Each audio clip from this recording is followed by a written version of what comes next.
ये दास्तान इश्क है, लहू की करामत की दास्तान। ये सिर्फ एक शहादत का वाक़या नहीं, बल्कि ज़मीन और आसमान के दरमियान एक ऐसी रूहानी जंग की हिकायत है जिसकी बाज़गश्त सदियों बाद भी कोहे सुलेमान की चट्टानों से टकरा रही है। इस दास्तान में आपको ज़माने की वो सर्द आहें सुनाई देंगी जब हसद ने अपने ही घर को जला डाला था और इश्क ने अपनी जान देकर उस आग को अबदी बहार में बदल दिया था। आइए वक्त के घने पर्दों को उलटते हैं और 12वीं सदी ईस्वी की सरजमीन हिंद में दाखिल होते हैं। मदीना मुनव्वरा की गलियां रात की तारीकी में भी मुनव्वर थीं। मस्जिद नबवी सल्लल्लाहु अलैहि वसल्लम की सब्ज गुंबद से रोशनी की एक ऐसी शुआ फूटती थी जो सहराए अरब के रेत के जर्रों को भी सितारा बना देती थी। इसी मुकद्दस शहर के एक गोशे में एक खाकसार बंदा सैयद ज़ैनुल आबिदीन रहमतुल्लाह अलैह अपनी झोंपड़ी में बैठे कुरान पाक की तिलावत में महव थे। उनका नसब रसूल खुदा सल्लल्लाहु अलैहि वसल्लम से जा मिलता था, मगर उनका लिबास फिक्र का था और दिल जिक्र इलाही में गर्क। उनकी आंखों में एक अजीब सी हसरत थी। वो सुबह शाम रसूलुल्लाह सल्लल्लाहु अलैहि वसल्लम के रोज़ा अक़दस पर हाज़री देते और दिल में सोचते कि काश हम भी उन लोगों में शामिल होते जिन्होंने आप सल्लल्लाहु अलैहि वसल्लम का दीन उन सरजमीनों तक पहुंचाया जहां अभी अंधेरा है। एक रात जब आधी रात से भी ज्यादा गुजर चुकी थी, सैयद ज़ैनुल आबिदीन पर एक ऐसी नींद तारी हुई जो बेदारी से ज्यादा हकीकी थी। यह आलम मिसाल था। ख्वाब में क्या देखते हैं कि मस्जिद नबवी सल्लल्लाहु अलैहि वसल्लम का दरवाजा खुला और एक ऐसा नूर जाहिर हुआ कि जमीन और आसमान उसकी ताब न ला सके। वो नूर मुजस्सम होकर आगे बढ़ा। ये सुरूर कौनैन हजरत मोहम्मद मुस्तफ़ा सल्लल्लाहु अलैहि वसल्लम थे। सैयद ज़ैनुल आबिदीन लरस गए, उनकी आंखें डुबडुबा गईं, वो गिर पड़े। हुजूर सल्लल्लाहु अलैहि वसल्लम ने अपने दस्ते अक़दस से उनका शाना पकड़ा और फरमाया, ए ज़ैनुल आबिदीन, उठो। हमारे दीन मुबीन की खुशबू हिंद और सिंध की वादियों तक नहीं पहुंची। वहां लोग पत्थरों को पूजते हैं और अपनी अक्लों को जमीन में गाड़े बैठे हैं। हम तुम्हें इस सरजमीन का वली बनाते हैं। जाओ, वहां जाकर बस जाओ। अल्लाह तुम्हें एक बेटा अता फरमाएगा जिसका नाम तुम सुरूर रखना। वो हमारे अखलाक का वारिस होगा, उसकी सखावत का डंका पूरी कायनात में बजेगा। वो मेरी उम्मत के लिए रहमत बनेगा और उसके लहू से इस सरजमीन को हयाते अबदी मिलेगी। ये कहकर नूरे मुजस्सम पर्दा फरमा गया। सैयद ज़ैनुल आबिदीन की आँख खुली तो उनका जिस्म पसीने में शराबूर था और दिल अजीब सुकून से मामूर था। उन्होंने इसी रात अपना बोरिया बिस्तर समेटा और अपनी ज़ौजा को जगाया और कहा, अल्लाह ने हमें नवाजा है, चलो उस शहर से हिजरत करते हैं जिसकी तरफ हमारे आका सल्लल्लाहु अलैहि वसल्लम ने खुद इशारा फरमाया है। उस जमाने में मशरिक का सफर जान जोखों का काम था। तपते सहरा, खूनखार डाकू और दुश्वार गुजार पहाड़, मगर इश्क मुस्तफ़ा सल्लल्लाहु अलैहि वसल्लम ने उन्हें परवाज दे दी थी। वो निकल पड़े। महीनों का सफर तय करते हुए इराक, ईरान, खुरासान से गुजरते हुए वो सरजमीन हिंद में दाखिल हुए। यहां मुल्तान शहर इल्म व तिजारत का मरकज था, लेकिन उसके गिरदो नवा की बस्तियां जहालत की जंजीरों में जकड़ी थीं। मुल्तान से चंद फरसांग दूर एक बस्ती थी जिसे शाहकोट कहा जाता था। यहां के लोग सख्त मेहनती थे, लेकिन मजहबी एतबार से बुत परस्ती में मुब्तला थे। इस बस्ती का सरदार रायधनी राम था, जो एक जिद्दी मगर मेहमान नवाज शख्स था। उसकी कोई औलादे नरीना न थी, सिर्फ 2 बेटियां थीं, सोनिया और रूपा। जब सैयद ज़ैनुल आबिदीन रहमतुल्लाह अलैह इस बस्ती के बाहर एक दरख्त के नीचे उतरे तो उनकी शक्ल सूरत, उनकी आंखों का नूर और उनकी सादगी देखकर लोग हैरान रह गए। रायधनी राम के पास खबर पहुंची कि एक अरबी फकीर आया है जिसके चेहरे पर बादशाहों जैसी हैबत और दरवेशों जैसी आजिज़ी है। वो खुद उन्हें लेने आया। सैयद ज़ैनुल आबिदीन रहमतुल्लाह अलैह ने उससे कहा, मैं इस सरजमीन पर अमन का पैगाम लेकर आया हूं, अगर तुम इजाजत दो तो यहां कयाम करूं। रायधनी राम ने देखा कि उस शख्स के आने से उसकी बस्ती में एक अजीब सी बरकत का एहसास हुआ है। उसने खुशदिली से उन्हें रहने की जगह दे दी। वक्त गुजरता गया। सैयद ज़ैनुल आबिदीन रहमतुल्लाह अलैह की इबादत, दयानत और शफकत ने रायधनी राम को इस कदर मुतासिर किया कि उसने अपनी बड़ी बेटी सोनिया का निकाह उनसे कर दिया। छोटी बेटी रोपा की शादी उसने अपनी ही बिरादरी के एक मशहूर जागीरदार जे पॉल के बेटे से कर दी। यहीं पर 2 घरानों की बुनियाद पड़ी। एक घराना जो नूरे ईमान से रोशन था और दूसरा जो लालच और हसद की स्याही में डूबा हुआ था। एक सुबह जब सूरज की किरणें शाहकोट की मिट्टी को चूम रही थीं, सैयद ज़ैनुल आबदीन रहमतुल्लाह अलैह के घर में एक बच्चे की पैदाइश हुई। जिस लम्हे ये बच्चा जमीन पर आया, उसकी पेशानी पर एक नूरानी निशान था, गोया सजदों का ताज पहले ही रख दिया गया हो। वालिद ने उसका नाम सैयद अहमद सुल्तान रखा, मगर जब उसकी फयाजी और बड़ाई की शोहरत हुई तो लोग उसे सखी सुरूर कहने लगे। बचपन ही में शने की आदतें दूसरे बच्चों से मुख्तलिफ थीं। जहां दूसरे बच्चे खेल कूद में मसरूफ रहते, सखी सुरूर या तो मस्जिद में होते या किसी गरीब की मदद कर रहे होते। पहली करामत, भूखे को खाना खिलाना। एक रोज सैयद ज़ैनुल आबदीन रहमतुल्लाह अलैह के घर कुछ मेहमान आए। घर में खाने को सिर्फ थोड़ी सी रोटी और दाल थी, जो बमुश्किल 2 अफराद के लिए काफी थी। वालदा परेशान थीं कि मेहमानों को क्या खिलाएंगी। छोटे सखी सुरूर ने देखा कि वालदा की आंखें नम हैं। वो बोले, अम्मा जान, अल्लाह के घर से कभी कोई भूखा नहीं गया, आप ये थोड़ा सा खाना ले आएं। वालदा बर्तन लेकर आईं। सखी सुरूर ने उस पर अपना छोटा सा हाथ रखा और बिस्मिल्लाह पढ़ी। फिर उन्होंने कहा, अब बांटिए। जू वालदा खाना निकालती गईं, बर्तन में कमी ना आई। तमाम मेहमानों ने शिकमसेर होकर खाना खाया और खाना बच भी गया। ये देखकर राय धनी राम हैरान रह गया, मगर उसने उसे महज इत्तफाक समझा। शाकोट में एक बूढ़ा शख्स रहता था जिसका नाम भूला था। वो पैदाइशी अंधा था। एक रोज वो सड़क पर बैठा भीख मांग रहा था। सखी सुरूर वहां से गुजरे। उनकी उम्र उस वक्त 7 या 8 साल थी। उन्होंने भूले के सर पर हाथ रखा और कहा, चचा, अल्लाह के वली के सदके में तुम्हें बीनाई अता हो जाए। भूले ने तंजिया लहजे में कहा, बच्चे, बड़ों की तरह बातें मत करो, मेरी किस्मत में अंधेरा है। अभी उसने ये जुमला पूरा भी न किया था कि उसकी आंखों से स्याह पर्दा हट गया। उसने देखा कि उसके सामने एक नूरानी चेहरे वाला बच्चा खड़ा है। वो चीख पड़ा, मुझे नजर आ गया, मुझे नजर आ गया। ये खबर जंगल की आग की तरह फैल गई। लोग उन्हें देवता का अवतार समझने लगे, लेकिन उनके वालिद ने लोगों को समझाया कि यह अल्लाह का करम है और मेरे बेटे को किसी की परस्तिश न करो, यह तो अल्लाह का बंदा है। इस दौरान जयपॉल के बेटे धुन सिंह और मोहन भी जवान हो रहे थे। धुन सिंह गठे हुए बदन का मालिक था, अकड़ों और मगरूर। मोहन इससे कदरे कमजोर मगर चालाक और मक्कारी में यकता था। इन दोनों भाइयों के दिल में शुरू से ही यह बात खटकती थी कि सारी बस्ती इस फकीरजादे की तारीफ क्यों करती है। जब उन्होंने भूले की बीनाई का वाकया सुना तो वो झुंझला गए। धुन सिंह ने कहा, यह सब ढोंग है, इस सैयदजादे ने भूले को पहले ही पैसे देकर सिखा पड़ा कर रखा होगा। लेकिन दिल ही दिल में वो जलते थे। उनके वालिद जयपॉल ने भी उनके कान भरे। याद रखो, ये सैयदजादे तुम्हारी जमीन के हिस्सेदार है। अगर ये ताकतवर हो गए तो एक दिन सारी जायदाद पर कब्जा कर लेंगे।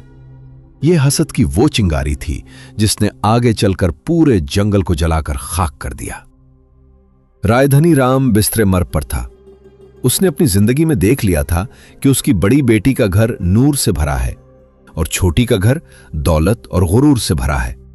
मरने से पहले उसने अपनी तमाम जायदाद को बाकायदा कागजात के जरिए 2 हिस्सों में तकसीम किया। जरखेज जमीन का एक हिस्सा सैयद खानदान को और दूसरा जयपॉल के खानदान को दे दिया गया। रायधनी राम की वफात के कुछ ही अरसा बाद हजरत सैयद ज़ैनुल आबदीन रहमतुल्लाह अलैह भी इस दारे फानी से कूच फरमा गए। उनका विसाल सखी सुरूर के लिए पहाड़ टूटने के मुतरादिफ था। अब वो अपनी वालदा के साथ इस वसीओ अरीज हवेली में तन्हा थे। ये वो मौका था जिसका धन सिंह को इंतजार था। उसने अपने भाई मोहन से कहा, देख, अब बाप मर गया है। ये अहमद सखी सुरूर तो बस इबादत करने वाला निकमा है, जमीन का रखवाला तो हम ही हैं। क्या हुआ अगर हम वो जरखेज खेत अपनी मिल्कियत में शामिल कर लें? धन सिंह ने अपने आदमियों के साथ रात की तारीकी में जाकर जमीनों के निशानात मंडे उखाड़ दिए। उसने जायदाद के पुराने कागजात में हीरा फेरी की और गवाहों को रिश्वत देकर यह साबित कर दिया कि सखी सुरूर के हिस्से में सिर्फ वो बंजर और रितली जमीन आती है जो दरिया के किनारे पड़ी थी, वो जमीन जहां सिर्फ कीकर के दरख्त और कांटेदार झाड़ियां उगती थीं। जब यह खबर सखी सुरूर तक पहुंची तो उनके चेहरे पर शिकन तक न आई। उन्होंने अपनी वालदा को तसल्ली देते हुए फरमाया, अम्मा जान, जमीन तो अल्लाह की है। आज ये उनके पास है, कल हमारे पास थी। वो जरखेज जमीन छीन कर क्या ले गए? क्या अल्लाह की रहमत से कोई चीज जरखेज नहीं हो सकती? आप फिक्र न करें। अगले रोज सखी सुरूर अपने हाथ में कुदाल लेकर इस बंजर जमीन पर पहुंच गए। वहां की मिट्टी ऐसी थी कि उस पर पांव रखते ही धूल उड़ती थी।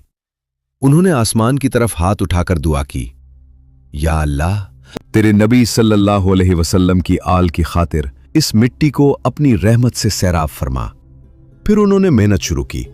वो खुद हिल चलाते, बैल की जगह खुद रस्सी खींचते। उनके हाथों में छाले पड़ गए, मगर जबान पर अल्हम्दुलिल्लाह के सिवा कुछ ना आया। इस बंजर जमीन पर जब पहली बारिश हुई तो धन सिंह ने तंज किया, अब देखो, ये सैलाब उसकी सारी मेहनत बहा ले जाएगा। लेकिन कुदरत का करिश्मा देखिए कि बारिश ने सखी सुरूर की जमीन को सोने की तरह कीमती बना दिया। जहां कांटे थे वहां गेहूं के सिटे लहलहाने लगे। जब कटाई का वक्त आया तो सखी सुरूर की फसल इस कदर शानदार थी कि धन सिंह की जरखेज जमीन भी इतनी फसल न दे सकी थी। इस साल सखी सुरूर ने अपनी सारी फसल गरीबों में बांट दी और खुद फाका किया। यह देखकर धन सिंह और मोहन का हसद जुनून में बदल गया। मोहन ने कहा, भाई, इसके पास कोई जादू जरूर है, यह हमें मरने नहीं देगा, इसे यहां से निकालना पड़ेगा। मुल्तान का हुक्मरान राय भट्टी एक ताकतवर और दूरअंदेश हुक्मरान था। धन सिंह ने उसके दरबार में सखी सुरूर के खिलाफ रिपोर्टें भेजनी शुरू की कि यह शख्स बादशाहत का दावेदार है और गरीबों का लश्कर बना रहा है। राय भट्टी ने अपने जासूस भेजे। जासूसों ने वापस आकर बताया कि वो शख्स तो फकीर है जिसके दरवाजे पर हिंदू मुसलमान सब जाते हैं और वो सबको खाना खिलाता है। इसके पास सिवाय एक चटाई और कुरान के कुछ नहीं। राय भट्टी हैरान हुआ। वो खुद एक हिंदू राजा था, लेकिन औलियाउल्लाह की कदर करता था। उसने शाहकोट आने का फैसला किया। जब वो सखी सुरूर की खिदमत में हाजिर हुआ तो वहां का मंजर देखकर दंग रह गया। सैकड़ों लोग बैठे थे, कोई ऊंचा नहीं था, कोई नीचा नहीं था। सखी सुरूर ने उसे देखकर मुस्कुराकर फरमाया, आओ राजा साहब, अल्लाह ने भेजा है, खाना खाओ। राय भट्टी ने कहा, मैंने तो आपके खिलाफ शिकायत सुनी थी, मगर यहां तो रहमतों की बारिश हो रही है। राय भट्टी सखी सुरूर की करामात से इस कदर मुतासिर हुआ कि उसने उन्हें अपना रूहानी पेशवा मान लिया। उसने अपनी बेटी रानी मुंजरी का निकाह सखी सुरूर से कर दिया। यह शादी धन सिंह के लिए सियासी और समाजी तौर पर बहुत बड़ा धचका था। अब सखी सुरूर सिर्फ एक फकीर नहीं रहे थे, बल्कि हुक्मरान मुल्तान के दामाद थे। जब बारात लेकर सखी सुरूर मुल्तान पहुंचे तो धन सिंह ने अपने आदमियों के जरिए शादी के मौके पर बदनामी करने की कोशिश की।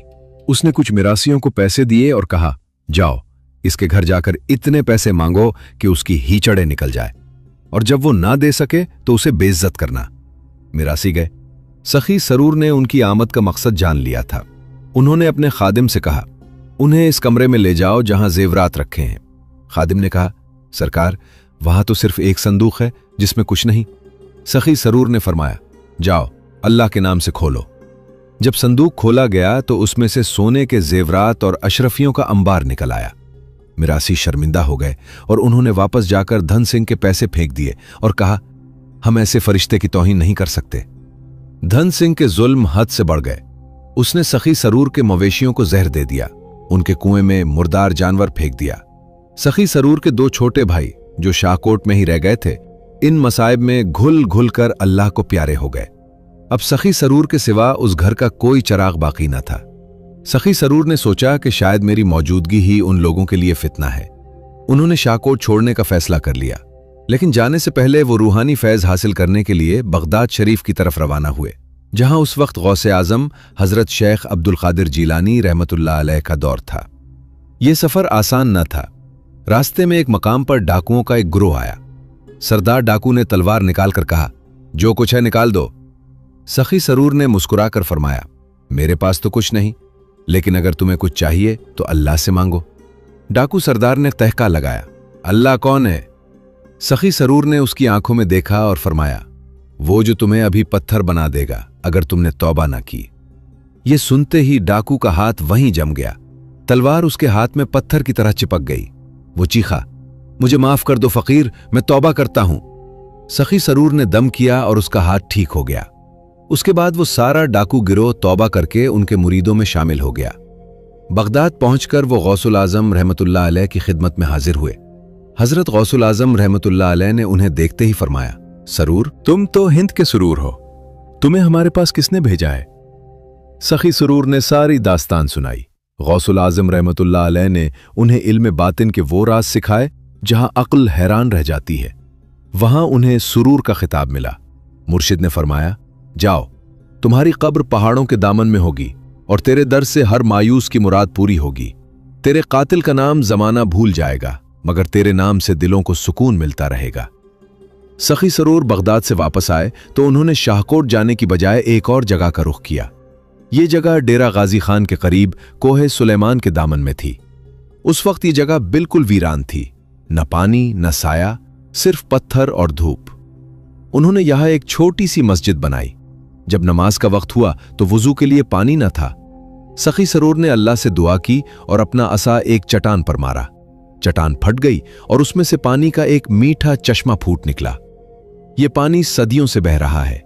लोग उसे चश्मा शिफा कहते हैं। एक शख्स जिसका नाम रामदास था, बरस का मरीज था। उसका सारा जिस्म सफेद दागों से भरा हुआ था। उसे गांव वालों ने निकाल दिया था। वो भटकता हुआ सखी सरूर के पास पहुंचा। सखी सरूर ने उसे उस चश्मे के पानी से गुस्ल कराया और कहा, जा, तुझे शिफा मिल गई। 3 दिन के अंदर रामदास के सारे दाग गायब हो गए और उसका जिस्म पहले से ज्यादा साफ हो गया। वो उनके कदमों में गिर पड़ा और कलमा पढ़कर मुसलमान हो गया।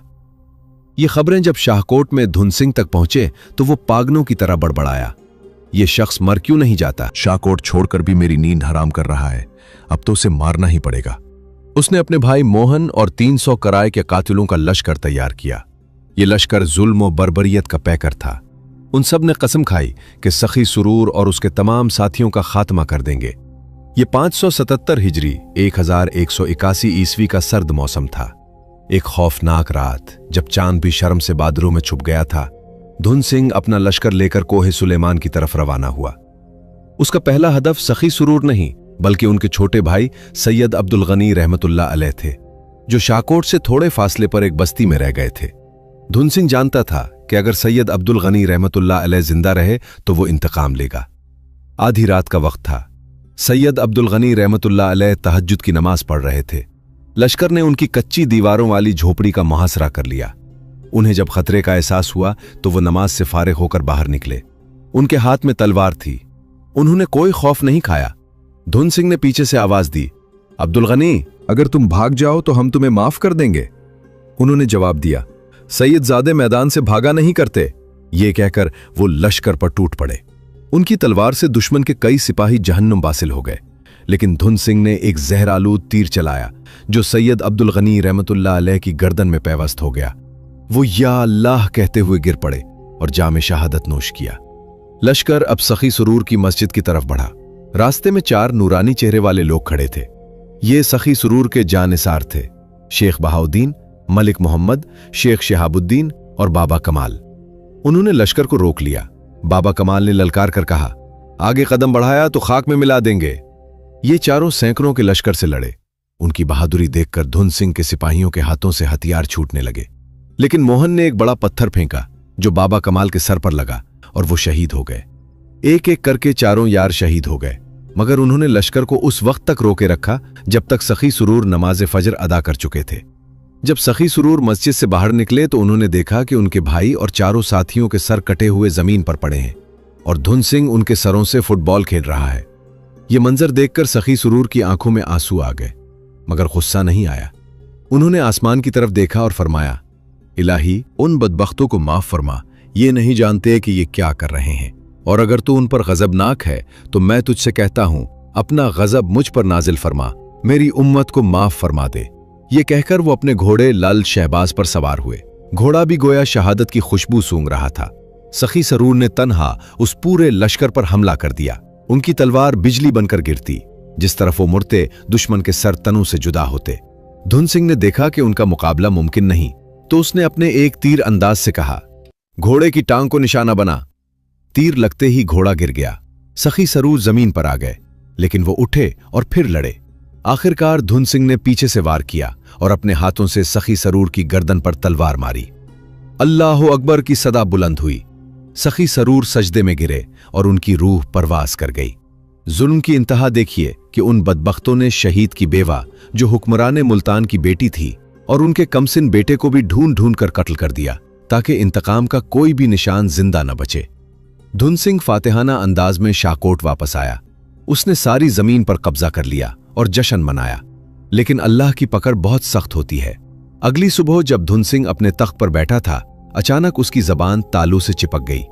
वो कुछ बोल न सका। उसका मुंह टेढ़ा हो गया और वो जमीन पर लौटने लगा। इसी रात उसके पूरे खानदान में वबा फूट पड़ी। मोहन पर वहशत सवार हुई। वो पागल होकर जंगलों में भाग गया और उसकी लाश कई दिनों बाद गीदड़ों के झुंड में से मिली। धुन सिंह की नस्ल आगे न बढ़ सकी। उसकी सारी दौलत मिट्टी में मिल गई। उसकी जरखेज जमीनें बंजर हो गईं और वो कम मकान जहां वो रहता था वीरान हो गया। आज इस जगह को लोग भूत बंगला कहते हैं और वहां से गुजरते हुए डरते हैं, जबकि सखी सरूर का मजार आज कोहे सुलेमान में रोशनी का मीनार है। जहां धुन सिंह ने खून बहाया था, वहां आज फूल खुलते हैं और अकीदतमंद दमादम मस्त कलंदर कहते हुए झूमते हैं। ये 2015 की बात है। लाहौर से एक ताजिर जिसका नाम असलम था, अपने कारोबार में इंतहाई खसारे में था। उस पर लाखों रुपए का कर्जा था। वो खुदकुशी करने जा रहा था कि किसी ने उसे सखी सरूर के मजार पर हाजिरी का मशवरा दिया। वो बड़ी मुश्किल से डेरा गाजी खान पहुंचा। मजार पर पहुंचकर वो रोने लगा। सरकार, मेरी लाज रखो। रात उसने मजार के इहाते में गुजारी। ख्वाब में उसने देखा कि एक बुजुर्ग ने आकर फरमाया, जा, तेरा कर्ज अदा हो गया, लेकिन अब कभी सूद का कारोबार न करना। सुबह जब वो उठा तो उसका फोन बजा। उसके पुराने कारोबारी पार्टनर ने फोन किया और कहा, असलम, वो पुराना केस जीत गए हैं, तुम्हें 5 करोड़ रुपए मिलेंगे। ये सखी सरूर की करामत थी। आज असलम साहब इस मजार पर सालाना लंगर करवाते हैं। नाजरीन, आपने सुना कि किस तरह धुन सिंह और मोहन ने अपनी पस्त हिम्मती और बुजदिली का मुजाहरा करते हुए हजरत सखी सरूर रहमतुल्लाह अलैह को पीछे से वार करके शहीद किया और फिर आपकी मासूम बेवा और कमसिन बेटे को भी कत्ल कर दिया। तारीख के औराक में यह वाकया जिस कदर दर्दनाक है, इससे कहीं ज्यादा हौलनाक वो अंजाम है जो उन जालिमों का हुआ। कुदरत के कानून के मुताबिक जुल्म का अंजाम हमेशा इबरतनाक होता है, लेकिन औलिया-उल्लाह के खून का इंतकाम जमीन और आसमान की तमाम कुव्वतें मिलकर लेती हैं। शहादत के बाद जब लश्कर वापस शाहकोट पहुंचा तो धुन सिंह ने अपने घर के सहन में फतह का नाच शुरू करवा दिया। उसने शराब के दौर चलाए और अपने साथियों से कहा, आज के बाद इस सरजमीन पर किसी सैयदजादे का नाम नहीं रहा, अब ये सारी जमीन हमारी है। लेकिन कुदरत को कुछ और ही मंजूर था। जैसे ही उसने शराब का आखिरी घूंट भरा, उसकी जबान तालू से चिपक गई। उसकी आंखें बाहर को निकल आईं। वो अपनी जगह से उठा और उसने देखा कि उसके सामने हजरत सखी सरूर रहमतुल्लाह अलैह का नूरानी चेहरा है, जिनके जख्मों से खून के बजाय नूर टपक रहा है। धुन सिंह चीखा, ये तो जिंदा है। उसके बाद वो जमीन पर गिर पड़ा। उसका मुंह टेढ़ा हो गया और उसकी गर्दन इस तरह मुड़ गई जैसे उसे भी पीछे से किसी ने तलवार मारी हो। 3 दिन तक वो अजियत में तड़पता रहा। उसके जिस्म से बदबू आने लगी जैसे वो जिंदा लाश हो। गांव के लोग उसके करीब आने से डरने लगे। चौथे दिन उसकी रूह जिस्म से उस हाल में निकली कि उसकी अपनी चीखों से उसके कान के पर्दे फट चुके थे। मोहन, जो धन सिंह से ज्यादा चालाक था, जब ने यह मंजर देखा तो उस पर वहशत तारी हो गई। उसने अपने भाई की लाश को छुआ तक नहीं और भागकर जंगल की तरफ निकल गया। रास्ते में उसे हर जगह हजरत सखी सरूर रहमतुल्लाह अलैह की शबी नजर आती। हर साए में उसे वही नूरानी चेहरा दिखाई देता जिसकी गर्दन से खून टपक रहा था। वो पागल हो चुका था। कुछ दिनों बाद कुछ शिकारियों को जंगल में एक लाश मिली जिसे गीदड़ और चील नोच रहे थे। उसकी पहचान उसके गले में पड़े जयपाल खानदान के तावीज से हुई। ये मोहन था जिसने जंगल में भूख और वहशत से खुदकुशी कर ली थी, या कुदरत ने उसकी ऐसी मौत लिखी थी। धन सिंह और मोहन के साथ आने वाले 300 आदमियों में से एक भी आदमी अपनी फितरी मौत न मरा। कुछ आदमी वापसी पर दरिया पार करते हुए डूब गए, कुछ पर अचानक पहाड़ी गिर पड़ी, और जिन चंद आदमियों ने सखी सरूर की लाश को छेड़ा था, उनके हाथ और बाजू गिलने लगे। उनके हाथों से बदबू आती थी और वो उस मर्ज में मुब्तला होकर मर गए जिसे आजकल गिंगरीन कहा जाता है।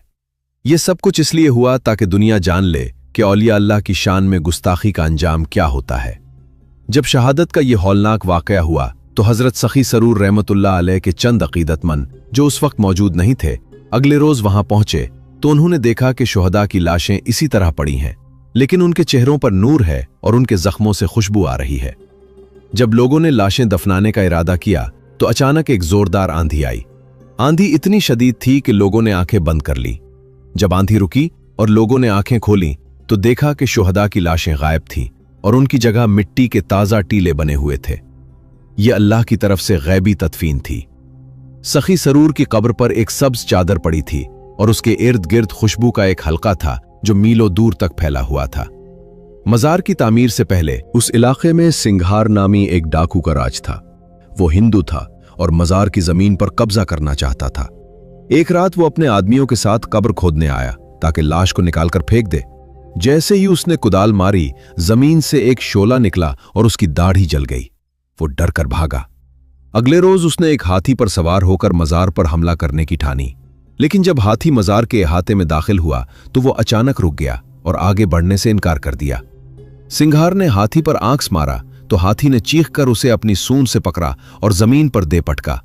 सिंघार की कमर टूट गई। वो तड़कते हुए बोला, मुझे माफ कर दो पीर साहब, मैं आपकी खादमाई करूंगा। इसी वक्त उसकी कमर ठीक हो गई। उसने अपनी तमाम दौलत मजार पर निछावर कर दी और मजार की तामीर शुरू करवाई। आज भी मजार के अहाते में सिंघार का कमरा मौजूद है। यह वाकया तकरीबन 300 साल पुराना है। मुल्तान की एक खातून, जिसे माई जटी कहा जाता था, अपने ऊंट पर सामान लाद कर किसी काम से जा रही थी। रास्ते में ऊंट अचानक बीमार होकर गिर पड़ा और मर गया। जटी गरीब थी, ऊंट ही उसका वाहिद सहारा था। वो वहीं बैठकर रोने लगी। इसी दौरान एक दरवेश वहां से गुजरा और बोला, माई क्यों रोती हो? उसने कहा, मेरा ऊंट मर गया, अब मैं अकेली यह सामान कैसे ले जाऊंगी? दरवेश ने कहा, क्या तू सखी सुरूर को जानती है? जटी बोली, हां बाबा, उन्हीं का तो मानता हूं। दरवेश ने कहा, जाकर उनके मजार पर कह मेरा ऊंट जिंदा कर दे। जटी ने कहा, यह तो बहुत दूर है। दरवेश बोला, यहीं से नियत कर ले। जटी ने दिल में नियत की और कहा, या सखी सुरूर, मेरा ऊंट जिंदा कर दे, मैं तेरे मजार पर 5 मन घी का चराग जलाऊंगी। अभी उसने दिल ही दिल में यह कहा था कि ऊंट ने अपने कान हिलाए, फिर सर उठाया और फिर खड़ा हो गया। वो दरवेश गायब हो चुका था। लोग कहते हैं कि वो खुद हजरत सखी सरूर रहमतुल्लाह अलैह थे। आज भी लोग मिन्नतें मानते वक्त जट्टीदा ऊंट का वास्ता देते हैं। ये 1857 की जंगे आजादी के बाद का जमाना है। डेरा गाजी खान में अंग्रेज political agent mister Robert Sunderland तैनात था। वो मजार पर आने वालों को रोकता था और उसे तवहम परस्ती करार देता था। एक रोज उसने हुक्म जारी किया कि मजार पर आने वाले रास्ते को बंद कर दिया जाए। रात को जब वो सोया तो उसने ख्वाब में देखा कि एक बुजुर्ग ने उसका गिरेबान पकड़ा और कहा, मेरे मेहमानों को तंग मत कर, वरना तेरी जबान बंद कर दूंगा। वो अंग्रेज डर कर जाग गया, मगर उसने उसे कोई अहमियत ना दी। दूसरे रोज वो दरबार लगाए बैठा था कि अचानक उसकी जबान तालू से चिपक गई। वो बोलने से माजूर हो गया। डॉक्टरों ने कहा कि उसे फॉलेज का अटैक हुआ है। जब तमाम इलाज नाकाम हो गए तो उसके एक हिंदुस्तानी मुलाजिम ने उसे मशवरा दिया कि सखी सरूर की मिन्नत माने। मजबूरन उसने दिल में नियत की कि अगर वो बोलने लगा तो मजार पर हाजिरी देगा। तीसरे दिन उसकी जबान खुल गई। उसने न सिर्फ हाजिरी दी बल्कि मजार के लिए एक कुआं खुदवाने के अहकामात भी जारी किए, जो आज भी अंग्रेजी खो के नाम से मशहूर है। ये वाकया तकसीम हिंद 1947 के करीब का है। बाबा अल्लाह वसाया नामी एक फकीर था जो नाबीना था। वो मजार के बाहर बैठकर भीख मांगा करता था। उसकी आंखों के ढीले बिल्कुल खुश्क थे। एक जुमेरात की रात जब मजार पर हाजिरी देने वालों का हुजूम कम था, वो अंदर आया और मजार की जाली को पकड़कर रोने लगा। सरकार, लोग कहते हैं तेरा दर मुश्किल कुशा है। मैं तेरे दर का मानता हूं। मुझे दुनिया देखनी नहीं, मुझे तेरा रोजा देखना है। एक झलक दिखा दे। वो रोते रोते जाली के साथ लगकर सो गया। सुबह जब मुअज्जिन ने अजान दी तो वो उठा। उसने आंखें खोली तो वो हैरान रह गया। उसे सब्ज गुंबद, जाली के नक्श और जलने वाले चराग साफ नजर आ रहे थे। उसकी बीनाई वापस आ चुकी थी। वो खुशी से चीखा, मेरे सरकार ने मेहर कर दी, मुझे नजर आ गया। इसके बाद वो जिंदगी भर मजार की सफाई करता रहा और कभी किसी से कुछ न मांगा। 1990 की दहाई का वाकया है। लाहौर से एक खानदान मजार पर हाजिरी के लिए आया। रात के वक्त मेला लगा हुआ था। हुजूम में उनका 5 साला बेटा अली गुम हो गया। वालदैन ने बहुत ढूंढा लेकिन बच्चा न मिला। वो रोते हुए मजार पर आए और बच्चे की चादर मजार पर रखकर दुआ की, सखी सुरूर, हम तेरी पनाह में आए थे, हमारा लाल वापस करवा दे। उधर बच्चा एक अजनबी आदमी के साथ बस में बैठकर डेरा शहर जा रहा था। अचानक बस का इंजन खराब हो गया। ड्राइवर ने बहुत कोशिश की मगर बस स्टार्ट ना हुई। उस दौरान बच्चे ने रोना शुरू कर दिया और कहने लगा, मुझे अपनी अम्मी के पास जाना है, वो बाबा जी के घर हैं। बस में बैठे एक मुसाफिर ने बच्चे से बाबा जी का नाम पूछा। बच्चे ने कहा, सखी सुरूर बाबा। ये सुनते ही उस मुसाफिर ने उस अजनबी आदमी को पकड़ लिया जिसके साथ बच्चा था। वो आदमी बच्चा चुराने वाला निकला। उसे पुलिस के हवाले किया गया और बच्चा बहिफाजत वालदैन तक पहुंचा दिया गया। जब पूछा गया कि बस का इंजन कैसे खराब हुआ तो ड्राइवर ने बताया कि अचानक उसमें से धुआं निकलना बंद हो गया था। जैसे ही चोर पकड़ा गया, बस बगैर मुरम्मत के दोबारा स्टार्ट हो गई। मज़ार कोहे सुलेमान के दामन में वाक़ है। ये जगह पहाड़ों के दरमियान एक कुदरती वादी में है। जब आप मज़ार की तरफ जाते हैं तो पहाड़ों की चट्टानों से टकराकर आने वाली हवा खुद ब खुद दिल में दमादमे मस्त कलंदर की सदा पैदा करती है। गुस्ल और पाकीज़गी। हाज़री से पहले गुस्ल करना सुन्नत है। करीब ही गर्म पानी के चश्मे हैं। नंगे पांव चलना। मज़ार के इहाते में जूते उतारकर दाखिल होना चाहिए। इस मिट्टी में वो बरकत है कि उससे पेशानी मिलने से दिल की सख्ती दूर होती है। नजराना। यहां गरीबों को खाना खिलाना और लंगर में हिस्सा लेना सबसे बड़ी इबादत है। सखी सुरूर रहमतुल्लाह अलैह खुद फरमाते थे, मेरे दर का दरवेश कभी भूखा नहीं सोएगा। मिन्नत का तरीका। यहां लोग झूले, कपड़े की डोरियां बांधते हैं। मिन्नत पूरी होने पर घी का चराग या कड़ाही देग पकाई जाती है। यहां के लंगर की एक खास बात है, खा कितने ही लोग आ जाएं, लंगर में कभी कमी नहीं होती। यह करामत उस वक्त से चली आ रही है जब से धन सिंह ने सखी सुरूर का गल्ला जलाने की कोशिश की थी और गल्ला आग में भी महफूज रहा था। देग की कहानी भी मशहूर है कि एक बार एक लंगर में देग में दाल कम पड़ गई तो लंगर के मुंतजिम ने सखी सुरूर रहमतुल्लाह अलैह को याद किया और उस देग में पानी डालकर हिलाया तो वो दाल फिर से भर गई और हजारों लोगों ने शिकमसेर होकर खाना खाया। सऊदी अरब से आने वाले अरब शेख का वाकया। एक अरब शेख जो मदीना मुनव्वरा में रहते थे, उन्हें ख्वाब में हुक्म हुआ कि सखी सुरूर के मज़ार पर जाकर चादर चढ़ाओ। उन्होंने कभी इस बुजुर्ग का नाम नहीं सुना था। उन्होंने तलाश किया तो पता चला कि यह मज़ार पाकिस्तान के कबायली इलाके में है। वो खुसूसी तौर पर पाकिस्तान आए और मज़ार पर हाजिरी दी। जब वो मज़ार के अंदर गए तो वो चीख पड़े, ये तो वही बुजुर्ग है जो ख्वाब में मुझे बगदाद में गौसे आजम के पास बैठे दिखाई दिए थे। इस वाक़े के बाद उन्होंने मज़ार के लिए लाखों रुपए की चादरें और सोने का किल्स भिजवाया। ये मज़ार हिंदुओं के लिए भी इतना ही मुक़द्दस है जितना मुसलमानों के लिए। वो उन्हें लिख दाता पीर कहते हैं। हर साल बैसाखी के मेले पर हिंदुओं की एक बड़ी तादाद यहां आती है।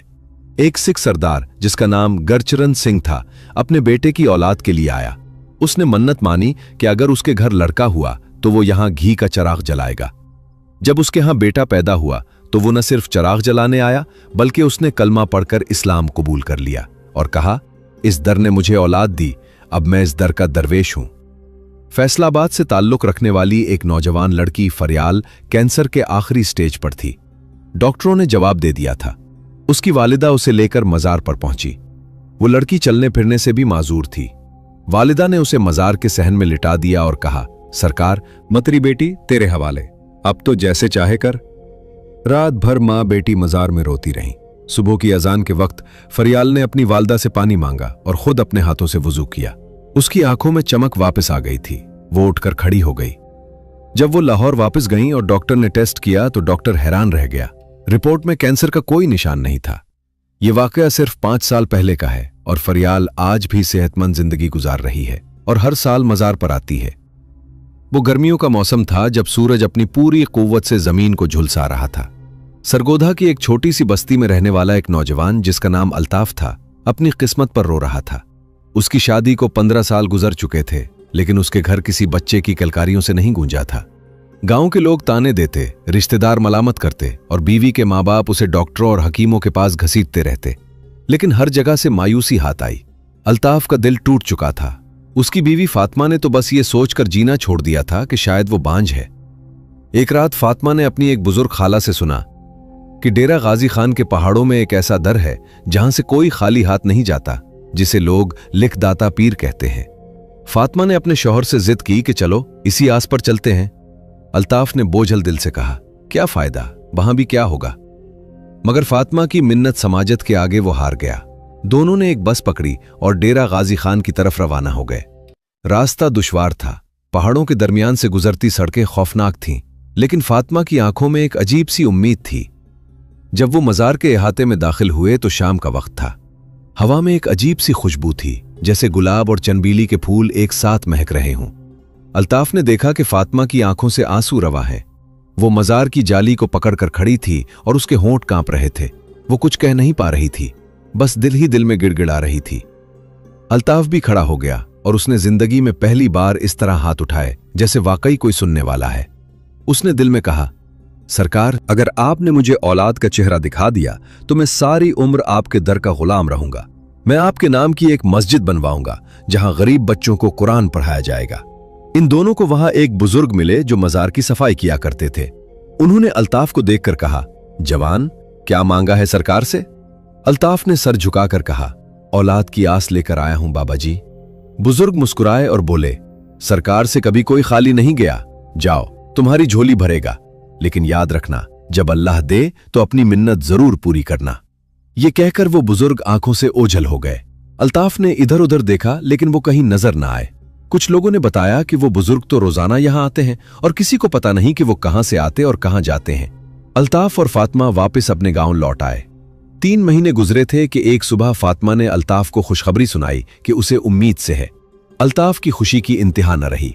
वक्त गुजरता गया और अल्लाह ने उन्हें एक सेहतमंद बेटा अता किया। बच्चे का नाम उन्होंने मोहम्मद सरूर रखा।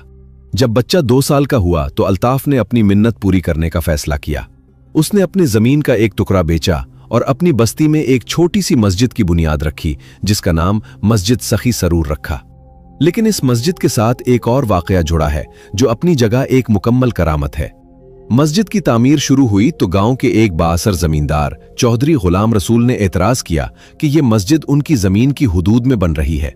हालांकि जमीन के कागजात में यह जगह अल्ताफ की मिल्कियत थी, लेकिन चौधरी साहब का असर और रसूख ऐसा था कि पटवारी ने भी उनका साथ दे दिया।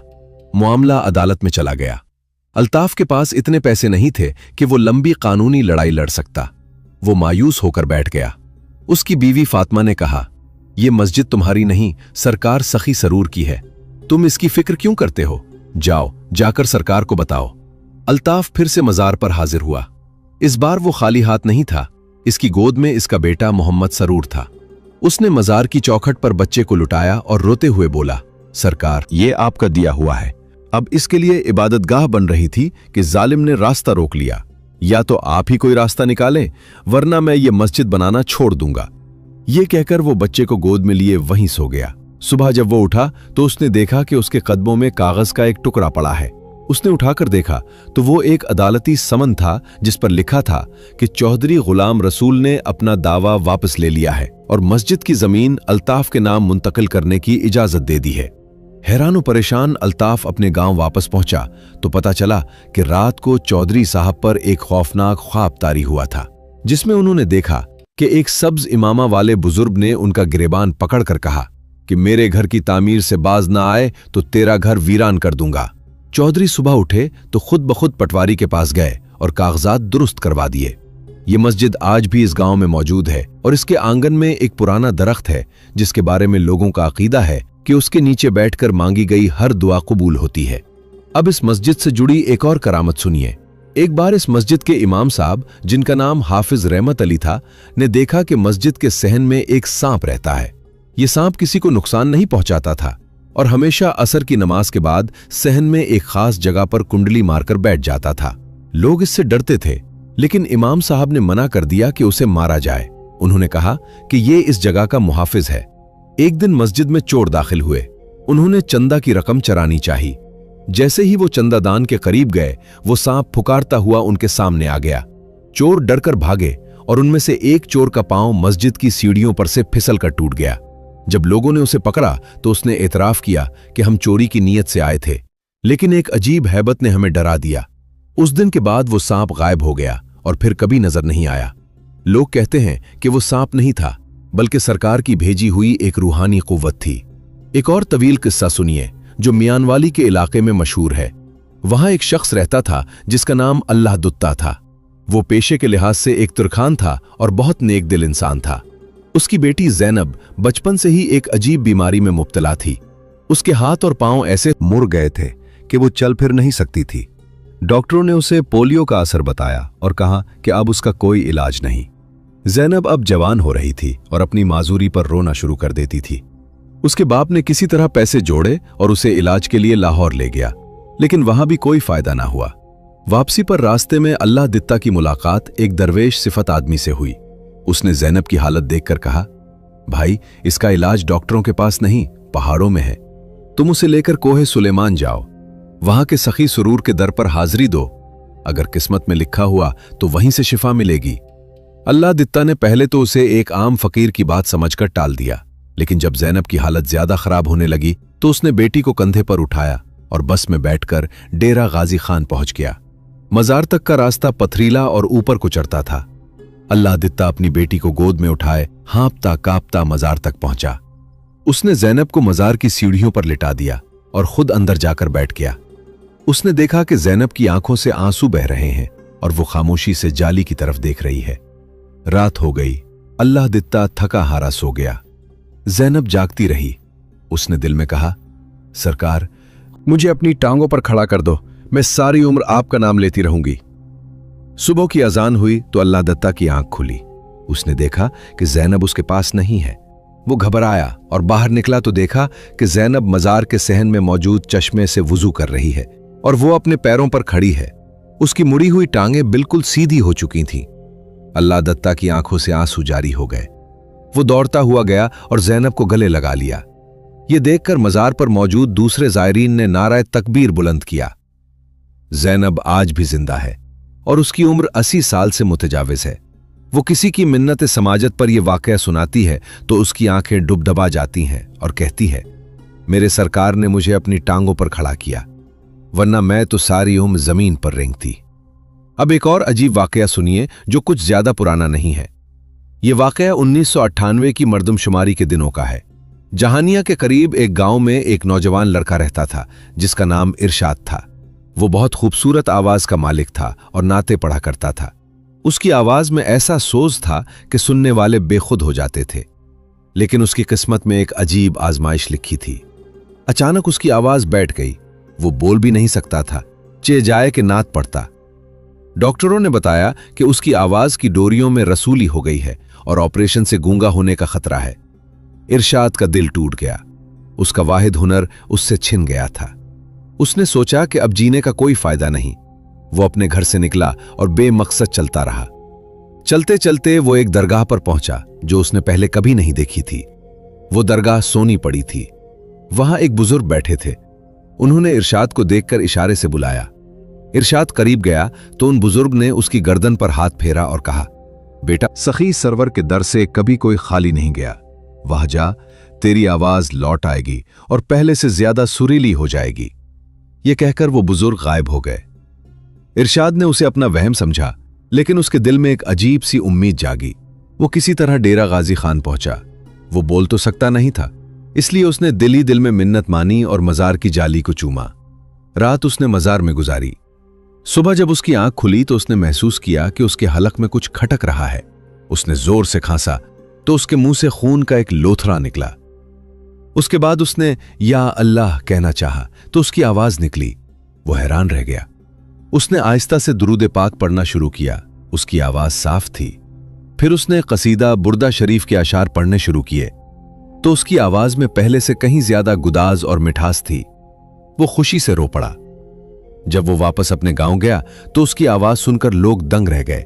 आज इरशाद बैनुल अक़वामी सतह पर नात खा है और वो हर साल अपनी महफिल का आगाज हजरत सखी सरवर के नाम की नजराने से करता है। एक और किस्सा इस सरजमीन की जरखेजी से मुताल्लिक है। बहावलंदर के इलाके में एक काश्तकार मोहम्मद बख्श इंतहाई परेशान था। इसकी जमीन बंजर हो चुकी थी। लगातार 2 साल से बारिशें नहीं हुई थीं और नहरी पानी का शेड्यूल भी उसके हिस्से में नहीं आया था। इस पर कर्जा चढ़ चुका था। उसने अपने बुजुर्गों से सुना था कि कोहे सुलेमान की मिट्टी में बरकत है। वो अपने गांव से पैदल चलकर डेरा गाजी खान की तरफ रवाना हुआ। उसने मजार पर हाजिरी दी और मजार के बाहर से थोड़ी सी मिट्टी अपने कपड़े में बांध ली। उसने मिन्नत मानी कि अगर उसकी फसलें हरी हुईं तो वो अपनी पहली फसल का 10वां हिस्सा मजार के लंगर में भिजवाएगा। घर वापस आकर उसने वो मिट्टी अपने खेत के चारों कोनों में डाल दी और पानी लगाया। इस साल बारिश भी खूब हुई और उसकी फसल ऐसी हुई कि देखने वाले हैरान रह गए। उसके खेत में गेहूं की बालें इतनी भारी थीं कि जमीन पर झुकी पड़ती थीं। जब फसल कटी तो उसने हिसाब लगाया कि उसने अपनी जिंदगी में ऐसी फसल कभी नहीं देखी थी। उसने फौरन एक ट्रक में गेहूं की बोरियां भरवाईं और खुद ड्राइवर के साथ बैठकर मजार पर पहुंचा। उसने सारा गल्ला लंगर खाने के हवाले कर दिया। लंगर खाने के मुंतजिम ने बताया कि ये वो साल था जब लंगर में गल्ले की कमी हो रही थी और मोहम्मद बख्श का ये नजराना ऐन वक्त पर पहुंचा था। एक और बहुत ही मुनफरिद वाकया एक ऐसे शख्स का है जिसका ताल्लुक डेरा इस्माइल खान से था। उसका नाम गुल जमान था और वो एक ट्रक ड्राइवर था। एक बार वो माल लेकर क्वेटा जा रहा था कि धानासर के मकाम पर उसका ट्रक खराब हो गया। रात का वक्त था, सर्दी शदीद थी और जगह बिल्कुल वीरान थी। ट्रक का इंजन ऐसा जाम हुआ कि खुलने का नाम नहीं ले रहा था। गुलजमान ने बहुत कोशिश की लेकिन कुछ फायदा ना हुआ।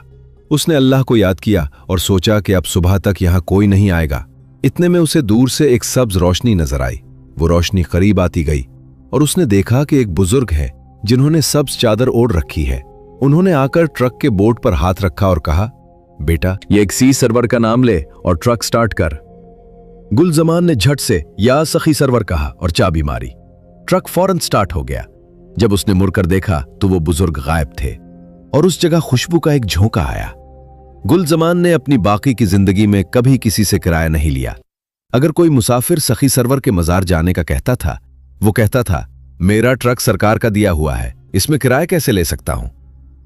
अब जरा एक ऐसी करामत सुनिए जिसने एक पूरे खानदान को डूबने से बचा लिया। यह वाकया तकरीबन 50 साल पुराना है और साहिवाल के नवाह में पेश आया। वहां एक खानदान रहता था जिसका नाम मियाँ जी खानदान था। इस खानदान की इकलौती बेटी कुलसूम का निकाह एक दूर दराज गांव में हुआ था। शादी के कुछ अरसा बाद पता चला कि लड़की का शौहर एक शराबी और जव्वारी है जो उसे मारता पीटता है। कुलसूम के वालिदैन ने उसे वापस बुलाना चाहा, लेकिन शौहर ने इनकार कर दिया और धमकी दी कि अगर तुमने बेटी को ले जाने की कोशिश की तो मैं उसे कत्ल कर दूंगा। कुलसूम की वालदा एक नेक सीरत खातून थीं, जिन्हें बुजुर्गों से अकीदत थी। उन्होंने एक रात ख्वाब देखा कि वो किसी पहाड़ी के दामन में खड़ी हैं और एक बुजुर्ग ने उनसे कहा, फिक्र न कर, तेरी बेटी तुझे मिलेगी, इसका जालिम शौहर अपने अंजाम को पहुंचेगा। खातून ने पूछा, आप कौन हैं? तो जवाब मिला, मैं सरवर हूं। खातून की आंख खुल गई। उसने अपने शौहर को बताया, लेकिन उन्होंने उसे पागलपन करार दिया। लेकिन कुदरत का करिश्मा देखिए कि एक हफ्ते के अंदर ही कुलसूम के शौहर को किसी ने शराब के नशे में धक्का दे दिया और वो कुएं में गिरकर मर गया। अब कुलसूम आजाद थी, वो अपने मैके आ गई। इसकी वालदा ने पूछा कि तुम्हें कैसे पता चला कि वो मर गया है? तो कुलसूम ने बताया कि उस रात उसने भी एक बुजुर्ग को देखा था जिसने उससे कहा था कि बेटा सब्र कर, तेरी मुसीबत जल्द खत्म होगी। यह सुनकर पूरा खानदान हैरान रह गया। इस वाकये के बाद वो खानदान हर साल हजरत सखी सरवर के मजार पर हाजिरी देने लगा और इस खानदान में आज भी ये रिवायत जिंदा है। एक और मारूफ वाकया है जो डेरा गाजी खान के मकामी लोगों की जबान जद आम है। शहर में एक दुकानदार था जिसका नाम कलीम था। वो कपड़े का कारोबार करता था। इसकी दुकान में एक रात चोरी हो गई। चोर दुकान का सारा कीमती सामान ले गए। कलीम सुबह जब दुकान पर आया तो इसे अपनी जिंदगी की सारी जमा पूंजी लिटी हुई मिली। उसके पास इतने पैसे नहीं थे कि दोबारा कारोबार खड़ा कर सकता। वो परेशान होकर बैठ गया। इसी दौरान उसे किसी ने मशवरा दिया कि वो मजार पर जाकर फातिहा पढ़े। कलीम मजार पर गया और उसने दिल से दुआ की, सरकार मेरी इज्जत आपके हाथ है, मेरा कारोबार बहाल करवा दे। कलीम मजार से वापस आया तो उसे रास्ते में एक पुराना दोस्त मिला जो बरसों बाद मिला था। इस दोस्त ने कलीम की परेशानी की वजह पूछी तो कलीम ने सारा किस्सा सुना दिया। दोस्त ने कहा, फिक्र मत कर, मैं तुम्हें बगैर सूद के कर्ज दूंगा, जब कारोबार चल निकले तो मुझे वापस कर देना। कलीम ने हैरान होकर पूछा, तुम्हें कैसे पता चला कि मुझे मदद की जरूरत है? दोस्त ने जवाब दिया, मुझे ख्वाब में एक बुजुर्ग ने आकर कहा कि अपने दोस्त कलीम की मदद कर, वो मुश्किल में है, मैं तो तुम्हें ढूंढता हुआ यहां आया हूं। यह सुनकर कलीम की आंखें भर आईं। उसने वो कर्ज लेकर दोबारा दुकान सजाई और अल्लाह ने उसे ऐसा कारोबार दिया कि उसने कर्ज भी उतार दिया और आज वो शहर के बड़े ताजरों में शुमार होता है। आखिर में एक निहायत ही ईमान अफरोज किस्सा सुनिए जो सिर्फ चंद साल पहले का है। कराची से एक नौजवान जो एक मल्टीनेशनल कंपनी में मुलाजिम था, अपनी नौकरी से बहुत तंग था। उसके अफसरान उस पर नाहक दबाव डालते थे और उसकी तरक्की के रास्ते रोके जाते थे। उसने नौकरी छोड़ने का इरादा कर लिया था, लेकिन उसे डर था कि कहीं वो बेरोजगार ना हो जाए। उसकी वालदा ने उसे कहा कि बेटा, पहले किसी अल्लाह वाले के दर पर जाकर दुआ कर, फिर जो दिल करे करना।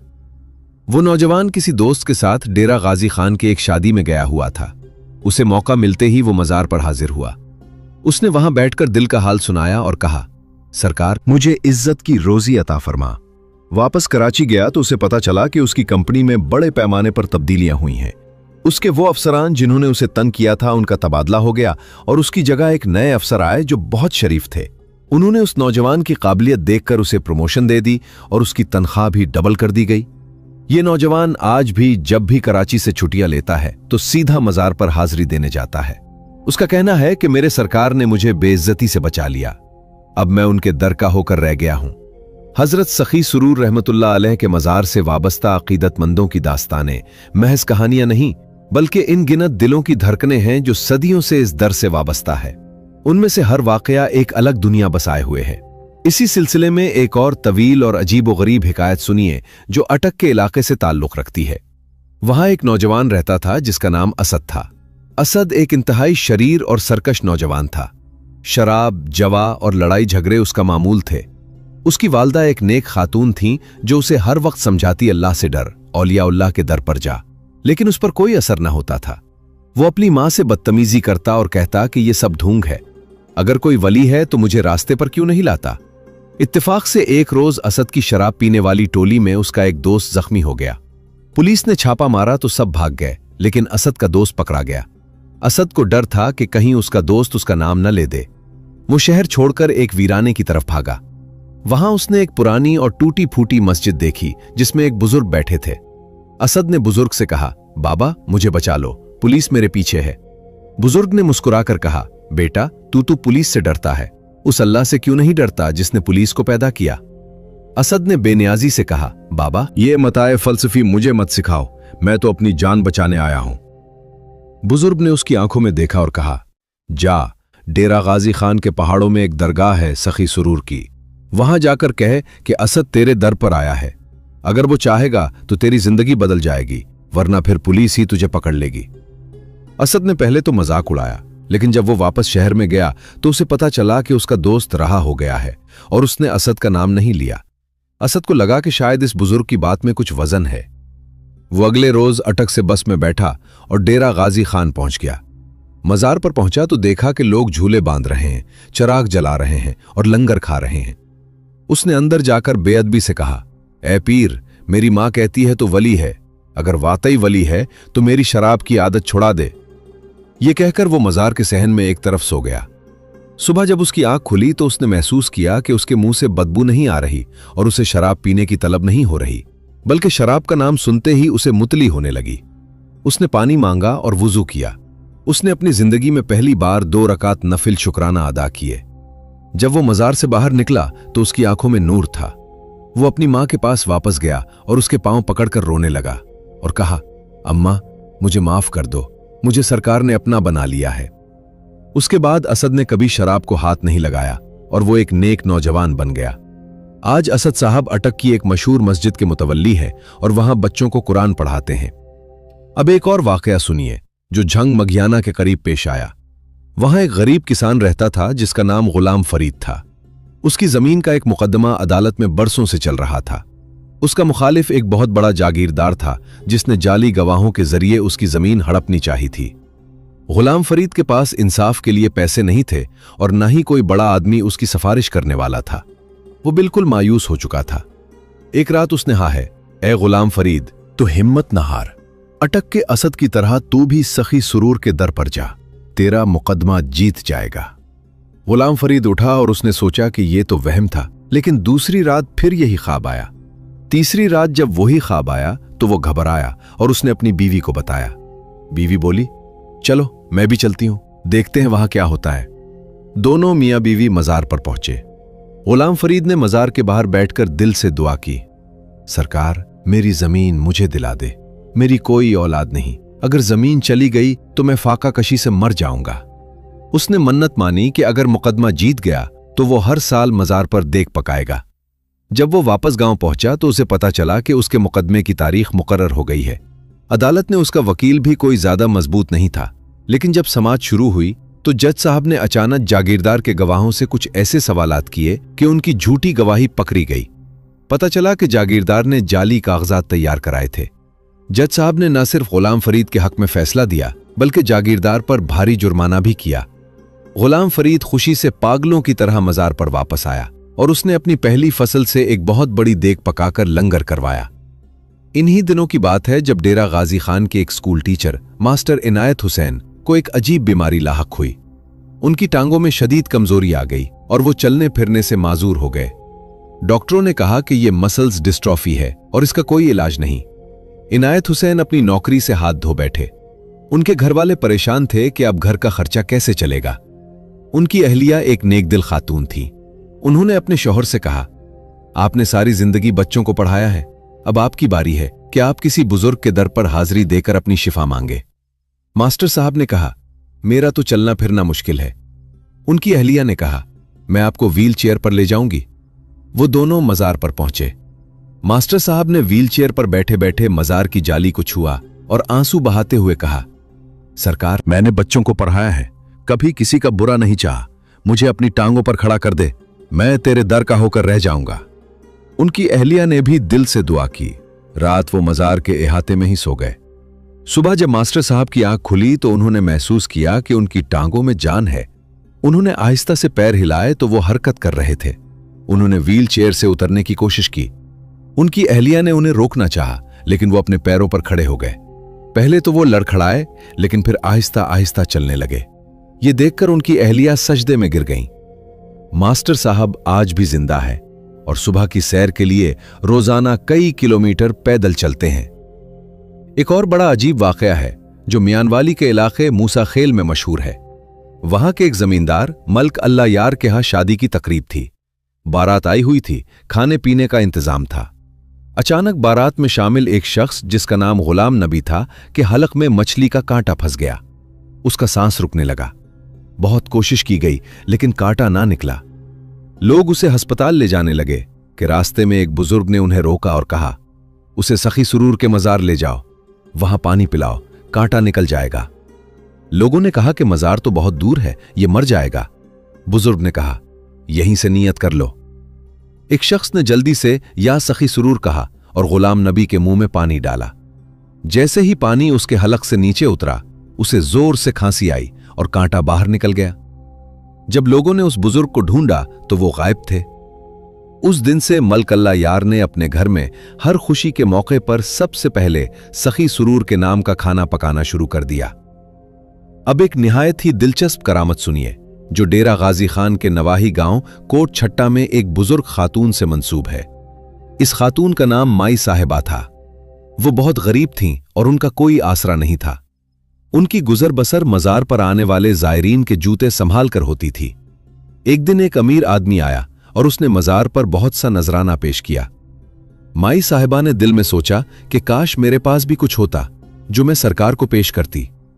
वो रोने लगी।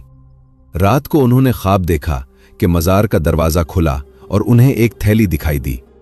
उन्होंने उठकर देखा तो वाकई दरवाजे के पास एक थैली पड़ी थी जिसमें 500 रुपए थे। उस जमाने में 500 रुपए बहुत बड़ी रकम थी। माई साहबा ने वो सारे पैसे मजार के लंगर में दे दिए।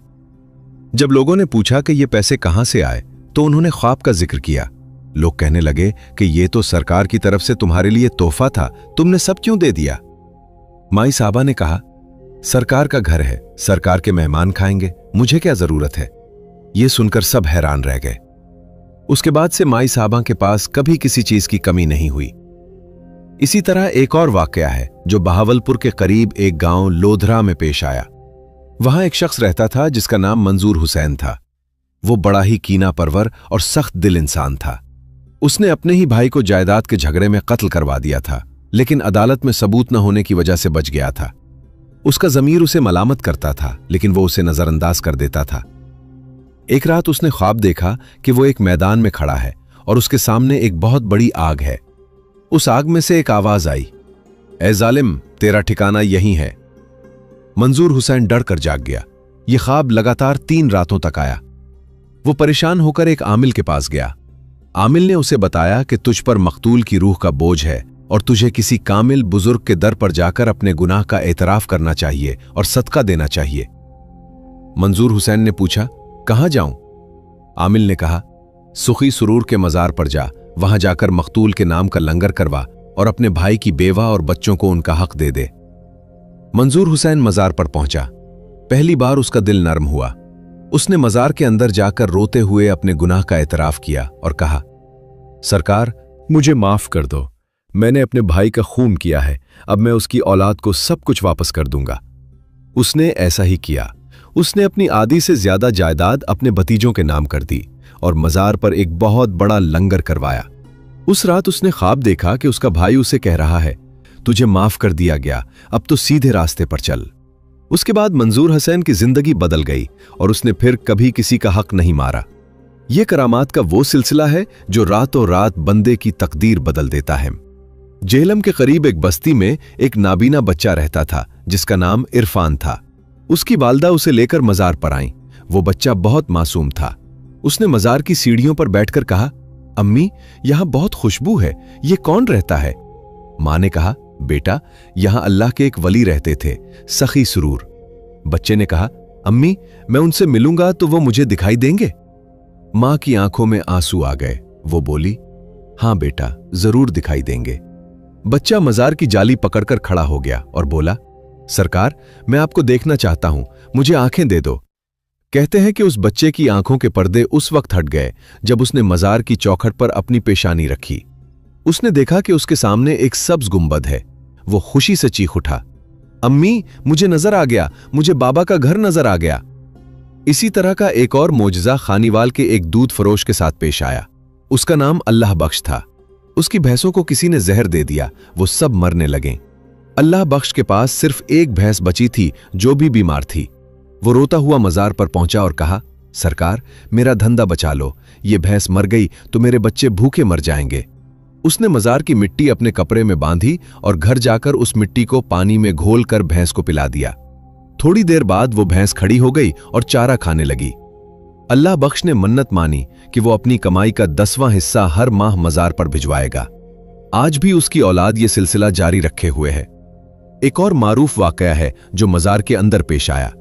एक मर्तबा मजार के अंदर चिराग जलाने के लिए तेल खत्म हो गया। खादिम परेशान था कि रात हो गई है और बाजार बंद हो चुके हैं। उसने मजार की जाली से कहा, सरकार, आपके घर में अंधेरा हो जाएगा।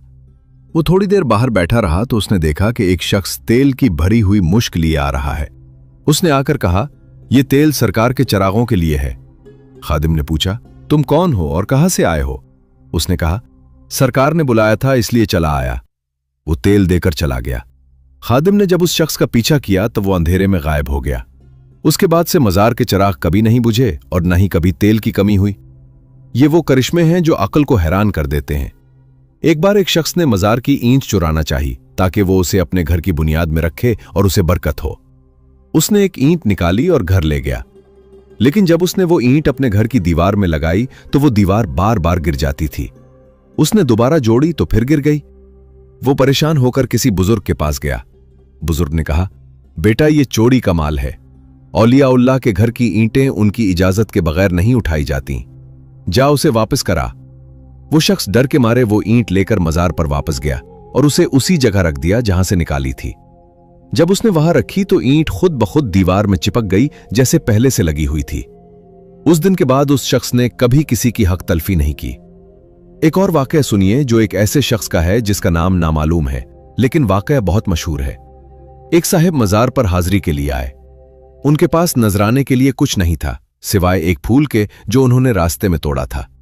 वो शर्मिंदा थे कि सब लोग मिठाई और चादरें चढ़ा रहे हैं और मैं सिर्फ एक फूल लाया हूं। उन्होंने वो फूल मजार की जाली पर रखा और दिल में कहा, सरकार, मेरे पास बस यही था, कबूल फरमाए। इतने में मजार के खादिम ने देखा कि वो फूल सोने का बन गया है। उसने जोर से कहा, देखो, सरकार ने इस गरीब का नजराना कबूल कर लिया। ये सुनकर उस शख्स की आंखों में आंसू आ गए और उसकी सारी परेशानियां दूर हो गईं। वो फूल आज भी मजार के खजाने में महफूज बताया जाता है। हजरत सैयद अहमद सुल्तान सुल्तान सरूर रहमतुल्लाह अलैह की जिंदगी और शहादत हमारे लिए एक जिंदा मिसाल है। एक तरफ वो रूहानी कुव्वत है जो जालिम को तबाह करती है और दूसरी तरफ वो रहमत है जो एक गुमशुदा बच्चे को मां की गोद में वापस पहुंचाती है। ये दास्तान हमें सिखाती है कि हसद तबाही की जड़ है। धुन सिंह ने सारी दौलत पाने के लिए अपना सब कुछ खो दिया। सब्र का फल मीठा होता है। हजरत सखी सुरूर रहमतुल्लाह अलैह ने जमीन खोई मगर दिलों की बादशाहत पाई। औलिया-उल्लाह का दर कभी बंद नहीं होता। ख्वाह कोई भी मुश्किल हो, सच्चे दिल से मांगने वाला महरूम नहीं रहता। दुआ, इलाही, हम पर हजरत सखी सुरूर की सखावत का सदका रहम करम फरमा। हमारे दिलों को हसद और बुग़्ज़ से पाक फरमा और हमें अपने औलिया की मोहब्बत अता फरमा। आमीन या रब्बुल आलमीन।